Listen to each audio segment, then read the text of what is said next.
Yeah, I got it. Oh, right.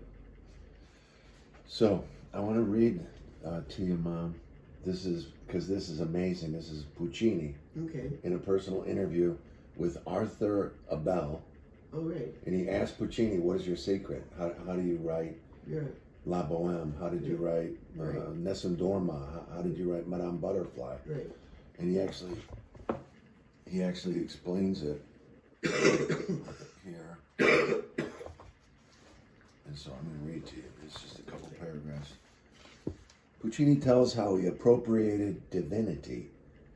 Yes, the great secret of all creative geniuses, this is Puccini speaking, is that they possess that power to appropriate the beauty, the wealth, the grandeur, and the sublimity contained within their own souls, which are part of omnipotence, capital O, and to communicate those riches to others.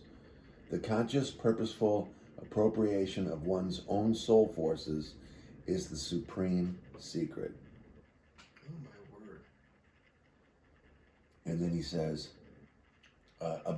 Abel says, the author, that is a wonderful definition of genius.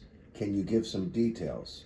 So Puccini continues, I first grasped the full power of the ego, capital E, within me.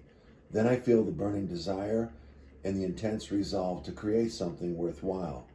This desire, this longing, implies in itself the knowledge that I can attain my goal. Then I make a fervent demand for and from the power, capital P, that created me. This demand or prayer must be coupled with full expectation that this higher aid will be granted me. This perfect faith opens the way for vibration to pass from the dynamo, which the soul center is, into my consciousness, and the inspired ideas are born. Wow. When was Puccini? When did he live?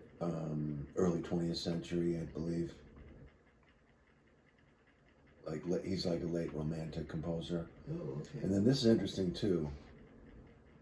But to do all that, Abel says, you have to have knowledge and technical skill of a high order.